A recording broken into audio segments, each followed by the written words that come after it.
Even if we somehow managed to defeat the Triumvirate, there was still that greatest oracle, Delphi, under control of my old nemesis Python. How could I defeat him in my present form as a 16-year-old weakling? I had no idea. But hey, except for that, everything was fine. The eucalyptus smelled nice. Traffic slowed on the I-580 interchange. Apparently, California drivers didn't follow the custom of yielding to hearses out of respect. Perhaps they figured at least one of our passengers was already dead, so we weren't in a hurry. Meg toyed with her window control, raising and lowering the glass. You know how to get to Camp Jupiter? She asked. Of course. 'Cause you said that you knew where Camp Half-Blood was. We got there eventually. Frozen and half dead. Look, the entrance to the camp is right over there. I waved vaguely at the Oakland Hills. There's a secret passage in the Caldecott Tunnel or something. Or something? Well, I haven't actually ever driven to Camp Jupiter, I admitted. Usually I descend from the heavens in my glorious sun chariots. But I know the Caldecott Tunnel is the main entrance. There's probably a sign. Perhaps a demigod's only lane? Meg peered at me over the top of her glasses. You're the dumbest god ever! She raised her window with a final a sound that reminded me uncomfortably of a guillotine blade. We turned northwest on the Highway 24. The congestion eased as the hills loomed closer. The elevated lanes soared past the neighborhoods of winding streets and tall conifers, white stucco houses clinging to the sides of glassy ravines.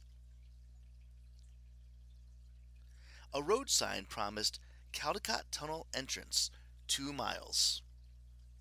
That should have comforted me. Soon we'd pass through the borders of Camp Jupiter into a heavily guarded, magically camouflaged valley where an entire Roman legion could shield me from my worries, at least for a while. Why then were the hairs on the back of my neck quivering like sea worms? Something was wrong.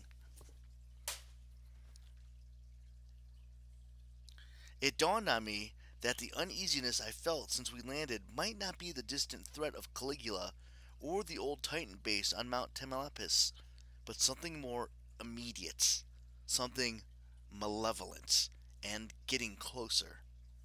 I glanced in the rearview mirror. Through the back window's gauzy curtains, I saw nothing but traffic. But then, in the polished surface of Jason's coffin lid, I caught the reflection of movement from a dark shape outside, as if a human-sized object had just flown past the hearse. Oh, Meg, I tried to keep my voice even. Do you see anything unusual behind us? Unusual like what? Thump! The hearse lurched as if we'd been hitched to a trailer full of scrap metal. Above my head, 2 foot-shaped impressions appeared in the upholstered ceiling. Something just landed on the roof, Meg deduced. Thank you, Sherlock McCaffrey. Can you get it off? Me? How? That was an annoyingly fair question. Meg could turn the rings on her middle fingers into wicked gold swords, but if she summoned them in close quarters, like the interior of a hearse, she A. wouldn't have room to wield them, and B. might end up impaling me and or herself. Creak! Creak! The footprint impressions deepened as the thing adjusted its weight like a surfer on a board. It must have been immensely heavy to sink into the metal roof. A whimper bubbled in my throat. My hands trembled on the steering wheel. I yearned for my bow and quiver in the back seat, but I couldn't have used them. DWSPW. Driving while shooting projectile weapons is a big no-no, kids. Maybe you could open the window, I said to Meg. Lean out and tell it to go away. No. God, she was stubborn. Why don't you try to shake it off?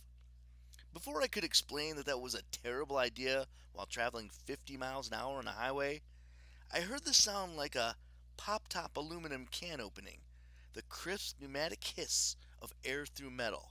Psst! A claw punctured the ceiling. A grimy white talon the size of a drill bit. Then another, and another, and another, until the upholstery was studded with 10 pointy white spikes. Just the right number for 2 very large hands. "Meg!" I yelped. "Could you—" I don't know how I might have finished that sentence. "Protect me, kill that thing, check in the back seat to see if I have any spare undies." I was rudely interrupted by the creature ripping open our roof like we were a birthday present. Staring down at me through the ragged hole was a withered, ghoulish humanoid. Its blue-black hide glistened like the skin of a horsefly, its eyes filmy white orbs, its bared teeth dripping saliva. Around its torso fluttered a loincloth of greasy black feathers. The smell coming off it was more putrid than any dumpster, and believe me, I'd fallen into a few. "Food!" it howled. "Kill it!" I yelled at Meg. "Swerve!" she countered. One of the many annoying things about being incarcerated in my puny mortal body, I was Meg McCaffrey's servant. I was bound to obey her direct commands.